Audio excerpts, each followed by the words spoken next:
Under this box is my attempt at making homemade, from scratch, pesto. Is it terrible? Is it disgusting? Is it laughable? Let's find out. What's up, Pam fam? I followed a great tutorial from Laura in the kitchen of how to make pesto. My good friend out there in the Pam fam world, Mel, asked if maybe I could make pesto.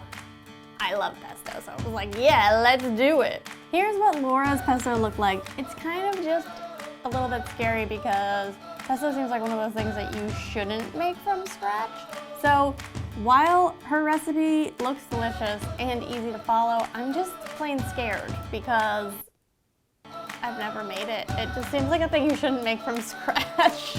So I'm gonna try this recipe for the first time and find out if it's worth your time, because ain't nobody got time for DIYs that don't work. I'll put the ingredients in the description box in case you wanna follow along too.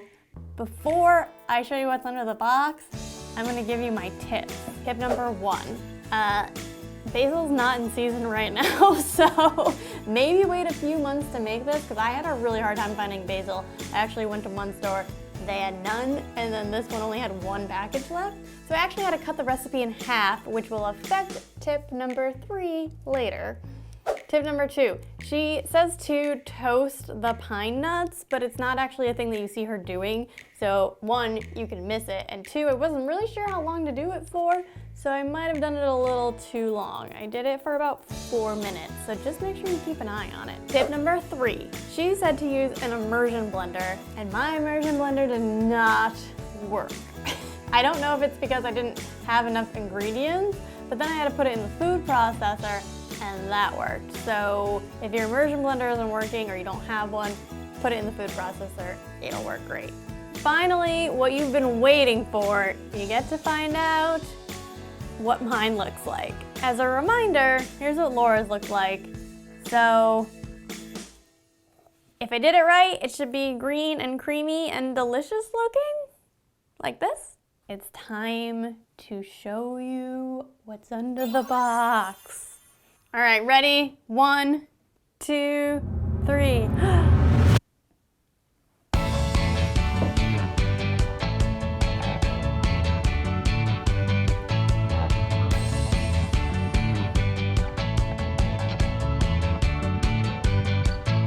All right, what does the Pam fam think? Is it terrible? Did I do a good job? Would you make it? Leave a comment. I put some pesto on a turkey sandwich just because eating straight pesto seemed a little grody. So I'm gonna go get my sandwich and then we gonna eat. Eee! All right, here's my sandwich. I just put turkey and pesto on it so I could really taste the pesto. What have you put pesto on? I think pasta is a great choice, but also sandwiches, quite delicious. You should try it. Okay, here we go. I'm gonna taste it. I'm excited. I hope it's good.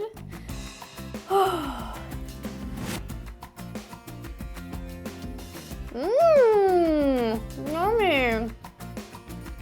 That was really good. All right, let's pop over here and I'll tell you if I think you should trash it or try it.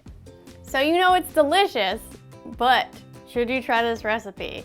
I think you should trash it. What I didn't tell you so far is that the ingredients for this, while there weren't a lot, they're pretty expensive. And this pesto is delicious, but so is the jarred pesto. I don't think it's that much better for how much more it cost. So unless you really, really, really want to make fresh pesto, just buy the jarred pesto. Sorry. I hope you liked following along on this journey with me. If you did, make sure you hit that subscribe button. Join the Pam fam. We're really cool. And make sure you give this video a thumbs up if you liked it. Okay, I'm gonna go finish my turkey sandwich now, because why wouldn't I? Bye.